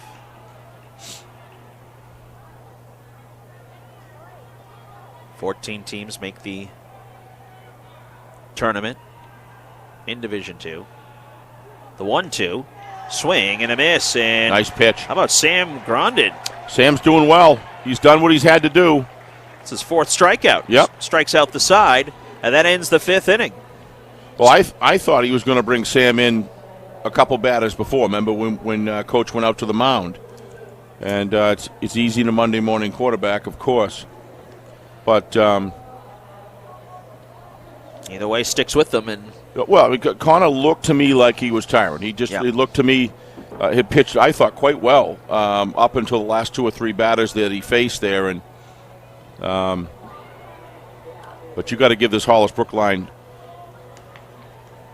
hitting group a lot of credit. They've driven the ball and they've done it together. It may have had some outs in a row, weren't able to score, but when it came time, they, again, sparse hits here and there. Whoa, beautiful picture of St. Marie's Church in Manchester. What a tremendous history. And then, of course, the skyline right there. Can't beat it. You cannot beat it. Always felt very lucky when I moved up here. Oh, gosh. What's that, 89, so what's that? 32 years. Wow. And come to find out, you and I, from towns right next to each other in Massachusetts, both us Flatlanders coming up to the north. I'm surprised you're admitting that. Yeah, I know. I found out that once you're a Flatlander, you're always a Flatlander. Oh, that never changes. Matter of fact, my 2 boys were born up at Littleton Hospital. Okay. Yep, up in Jefferson, and I'll never forget Ted Kluge, guy lived up in Jefferson, came in my store that I was running at that time. Spent 10 years up there, really enjoyed it, and my boys were, I don't know, 1.5. He peered in the car one time, and he says to me, he says, you are a Flatlander, but they're welcome here anytime. And don't ever forget, boys, you'll be mountain men until the day you die. They'll at least have that one over Dad. So well, they got that over me for life, apparently. But yeah. Jack LaCouture, salt to the earth. I had great memories up in the North Country. Matter of fact, during the 20 basketball games we were doing. White Mountains had a solid team. They came down, but they faced a buzzsaw in Guilford. Quite a team they were. But saw a lot of people I know up there. Ground ball, backhanded, stopped by Hale. Throw on to first. Yeah, he held the bag. Nice what a ball. play. Yep. Nice job at first base, holding that bag there. Morelli with the stretch over at the bag. What a play. One away here in the 6th. We'll see the replay.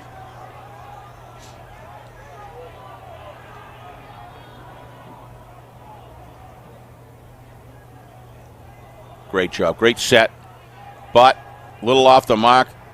He held that bag. Wow, that's, like I say, nothing like a 6'2", 6'3" first baseman that can stretch it out 9 feet like he just did right there. Nice nice hit. Blooper into right field. That may make it through the gap, but it's going to slow down, I think. And long single. Hold Mike Scour into a long single. That is his second hit of the game. He's now 2 for 3. 1 out, 1 on for Devin Paquette. But Littleton's put together some good baseball teams over the years, as White Mountain has. And Groveton, like you said, Berlin was in the mix. And one school that saw as the ball gets away from the catcher, Razzaboni. So advancing to second is Scourin on the pass ball. If you want a treat, go see a Berlin hockey game. And half of the fans have got Bruins shirts on, and half of them got the Habs shirts on.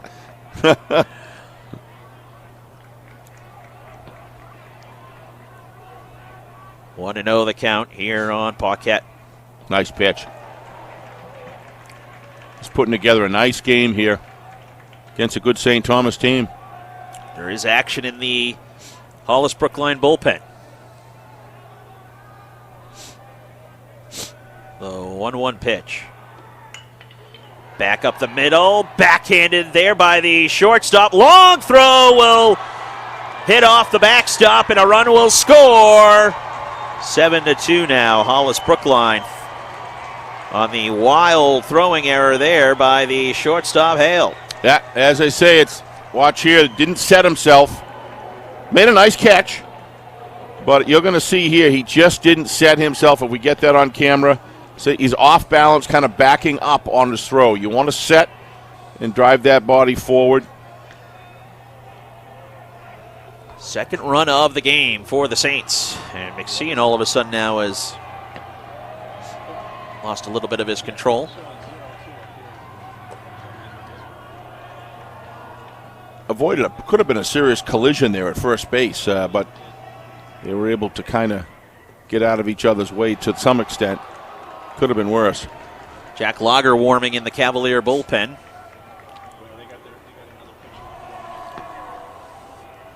2-0. Here on Charlie Covert, sophomore left fielder. Up a little high.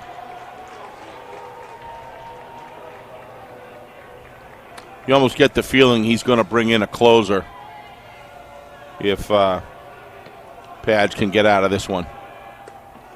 4-pitch walk.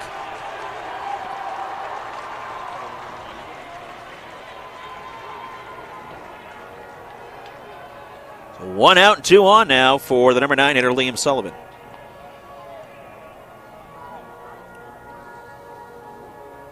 You know what this is all about on the mound, right?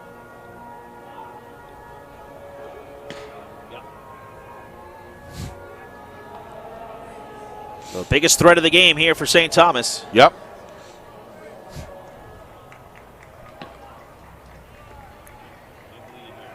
Yeah, if they can put a few hits together here, this game's not over by any stretch.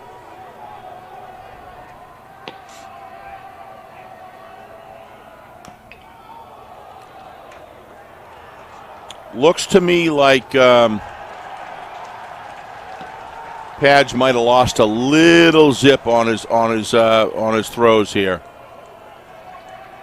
His pitches just don't have quite the same zip. We'll see if he's pulled it back before, though. Nice curveball there. Don't know if I would have let that one go. Quickly 0-2. I was never one that liked to be down 2 strikes, Brett, as a hitter. Sullivan down 2 strikes here. Late time call. Oh, he gave it to him, though. Always thought that was a good move by an umpire. When he does call a timeout, he walks right out with the player to make no question that he had called timeout. It sets the tone. Not all umpires do that. I think it's a good move. That way you're not sitting there looking at the pitch coming in. And Sullivan 0 for 2. In the air, foul territory. Looks to me like he's trying to push that ball, Brett. What's that?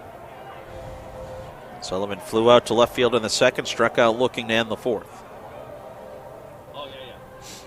Top of the 6th inning. 7-2 Hollis Brookline. And the temperature's dropping quite rapidly right now. McSeon's pitch. Fouled off again.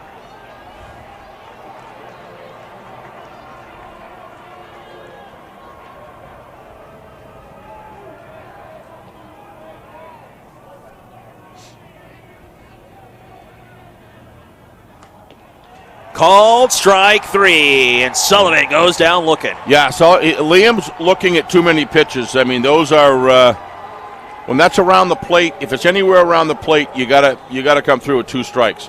You gotta put the ball in play. 8th strikeout of the game for McSeon. He has a knack of getting himself out of trouble when I think this is the 3rd time that's happened when he's been in any kind of little trouble. He works himself out of it. We'll see what he does here. 2 on, 2 out for the leadoff man, Spagna. Excuse me. Good block there by Razzaboni. Yeah, it's down to 69 degrees now.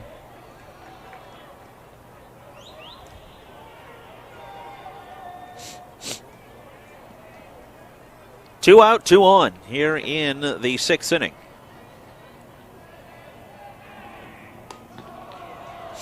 Yeah, McSeon definitely not looking the way he was earlier in this contest. But like you said, Steve, feels like this could be the last inning for the Southpaw.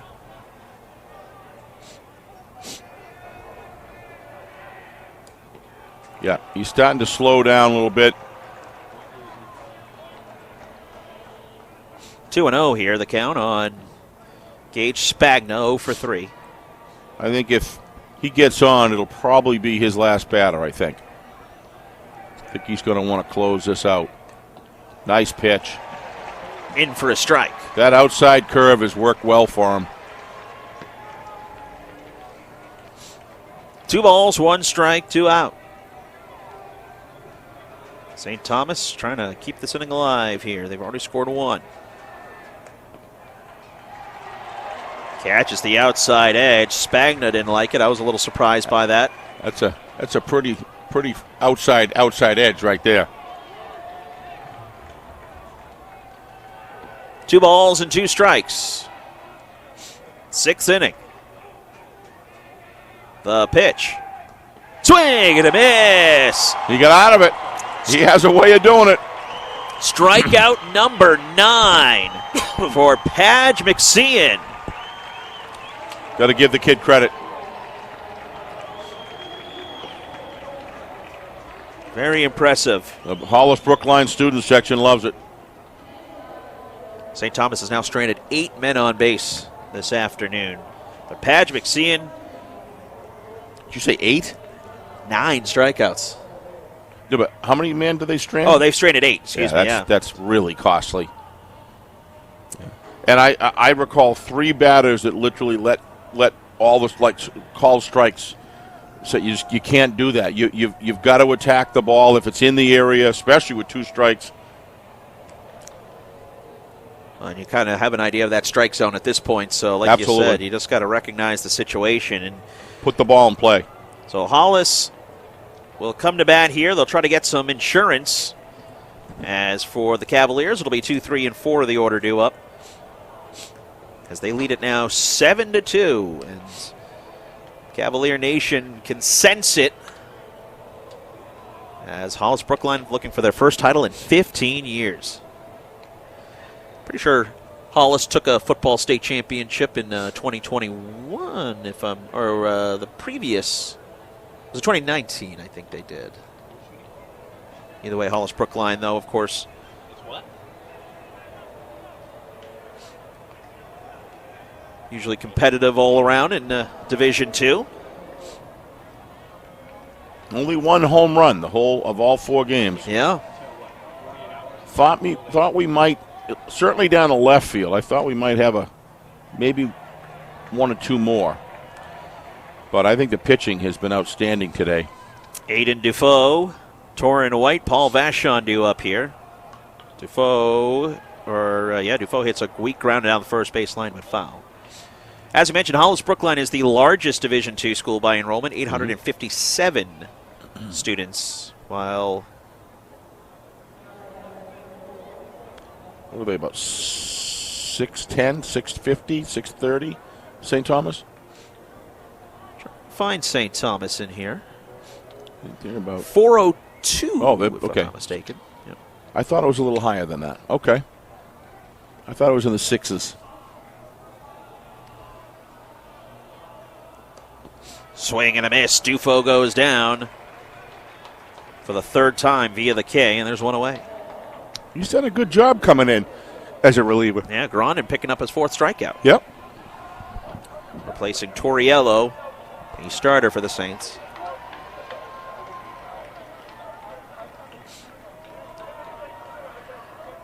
As Torin White takes ball 1. White is 2 for 2, 2 singles, then was intentionally walked last time up. You want to take a guess at the lowest enrollment in the NHIAA member schools? Concord Christian. Close. It's actually Pittsburgh, 32 kids. Wow, all right. That's like Hart's, what was it, Hart's location or whatever it is. How many does Pittsburgh have? 32. Okay, well, I don't think that was fair.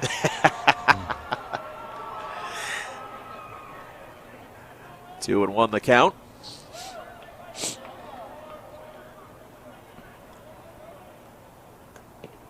Called strike.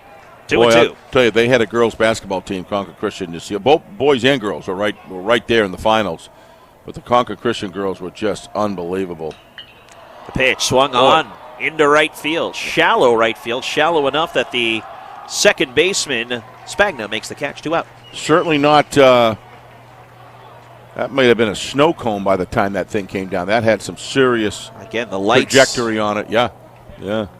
When you think about how many New Hampshire teams How do you play field, under the how do you lights. field a team with 35 or anything with 35? They must share that with other schools. They must share this like a Molten Borough.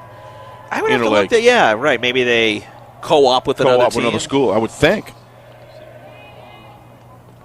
There's a swing and a miss. That's another thing I like about the NHIAA is the co-ops, trying to keep programs together and functioning. Well, if you can keep it a year or two, just keep it afloat. Maybe the parents and booster clubs can start to get it going again by at least having enough core athletes to put it together again. I really am hoping that young people will continue gaining all the body, mind, and spirit benefits from. Fly ball, right field, caught by Sullivan in the side. Yep. Is retired. Our broadcast today, as it always is brought to you by Beals Insurance Agency, with locations now in both Bedford and Londonderry. Whether you need home, auto, or business insurance, Beals Insurance will get you both the price and quality coverage that's right for you. Just call 603-471-9999 or visit BealsInsurance.com to request a free quote and start saving money today. Again, that's BealsInsurance.com.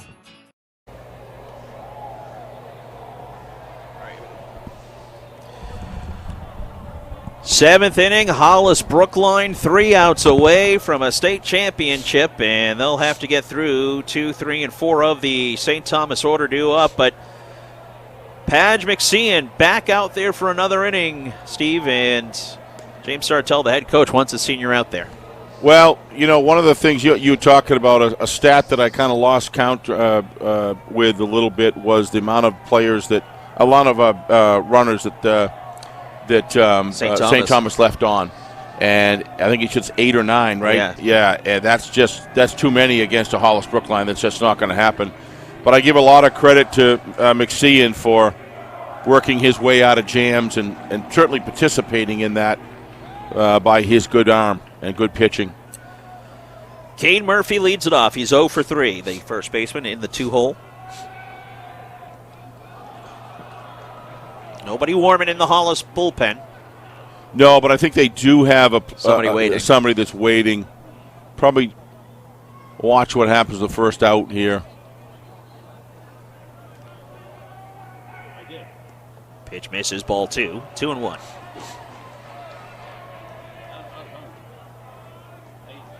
It was nice, though, to kind of see a quote-unquote normal spring season this year. Yes. Swing and a miss. And as much as... You just gave him a big gift right there. Yeah. As much as what? And it wasn't just the, as tough as it was much more regionalized schedule during that time. So for us in the Upper Valley, it was nice to see schools play each other that don't do it anymore, such as Newport, Stevens, playing Lebanon and Hanover. The only thing about it, again, we're fortunate they were able to play, and the amount of effort that went in by the school systems and the personnel, the players, parents, and communities to make that happen is just an incredible feat. Thought New Hampshire fared pretty well compared to a lot of surrounding states. Having said that, one thing that I didn't like was when they played each other back to back. I didn't like that. But you know what? If you're not going to have a season versus have a season do it that way, you can certainly appreciate that. I don't think anybody liked it really, but I just think the people in New Hampshire have done a wonderful job of trying to get things back on track early from the top down. And Tim Avery taking pray that we just are out of this. Strike 1. Avery was hit by a pitch in the 3rd, singled back in the 5th, 1 for 2. Nice pitch. Swing and a miss. Pulled the string on that one.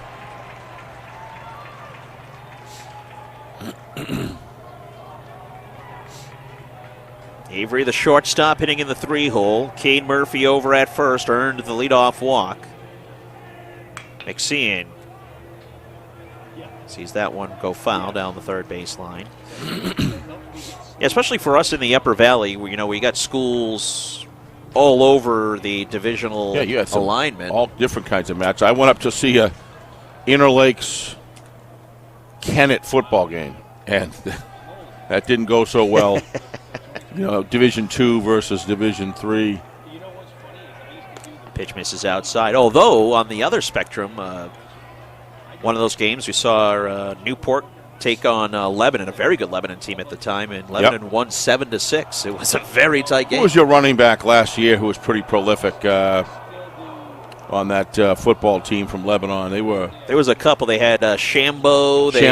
Cole Shambo, the transfer from Hartford. They also had Naoti Pooney, who's going to run at track at Holy Cross next year. Wow. 31-8 in the last 4 years for the Raider football squad. Swing and a miss. Yeah, he'd like to have that back. That is strikeout number 10 for McSean.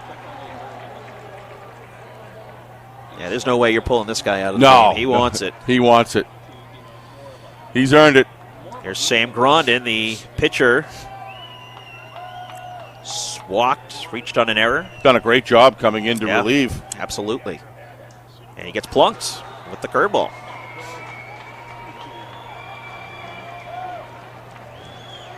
So, first and second now with 1 out. And now Brent Demas wants a chance to chat with his starting pitcher. Here with 2 on and 1 out. Interesting to see what he's looking out to left field.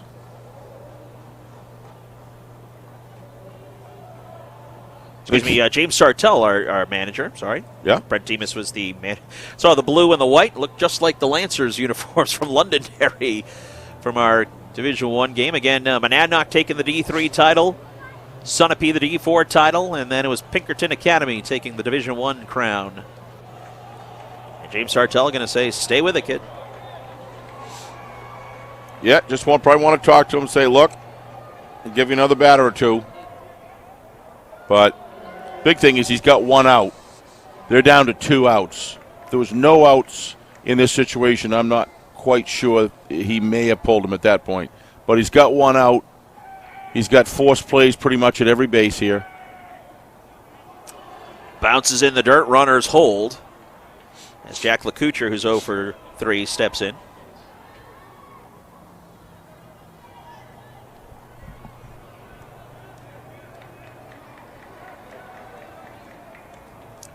McSean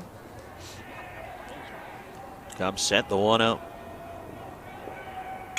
Hit on the ground, could be 2. Flip on to second for 1. The throw on to first, and the Hollis Brookline Cavaliers are state champions of Division II. What an ending, huh? Nice turn of a double play there. Unfortunately for St. Thomas, that ball was hit hard and right at the shortstop.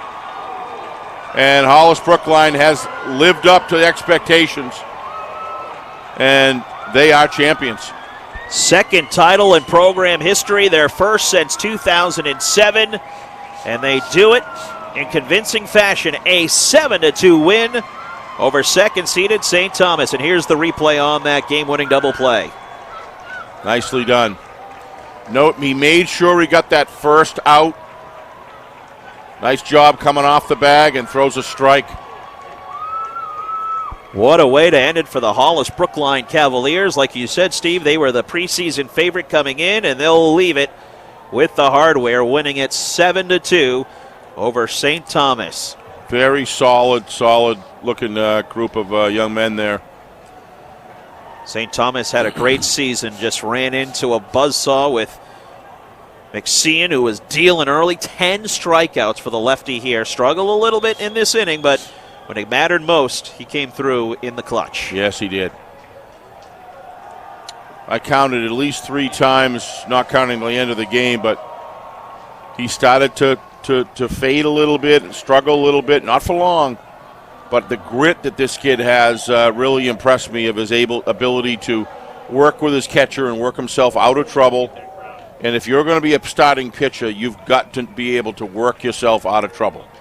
And that's one of the major components of a starter, is the ability for longevity. Because if you can't stay in a game and you're putting your reliever squad in 3rd and 4th innings, or in a 9-game, or 2nd or 3rd in a 7-inning game, that really taxes your bullpen. And so congratulations to him. What a terrific performance.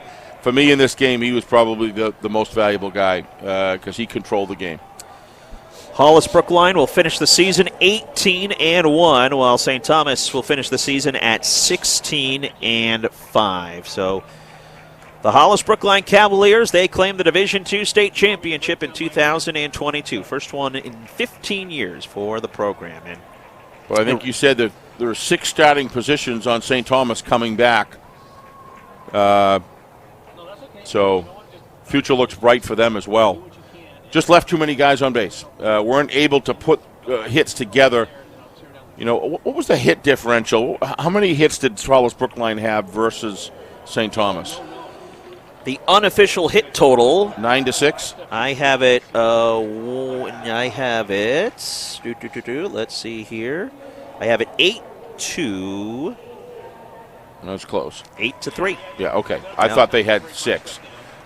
That might have been situations where there was men on, just too many guys left on base, and that was one of the major factors. I don't know at the end of the day if anybody was really going to outdo McSean today. He had it going on, and the support that his teammates gave him was, and the coach put the trust in him to keep him in the game, and he came through for him. So our quadruple header of state championships comes to a close. I'm not saying I wouldn't do a fifth game, but I might want to push it till tomorrow. But congratulations to Hollis Brookline, Pinkerton, Sunapee, and Monadnock, the 4 champions coming in. And I think it's fair to say that pitching was the, as it is so many times in the game of baseball, pitching was or girls softball, same thing. Pitching is key, and it was today. Sounds cliche, but that is the facts here in this one, as pitching dominated in all 4 teams.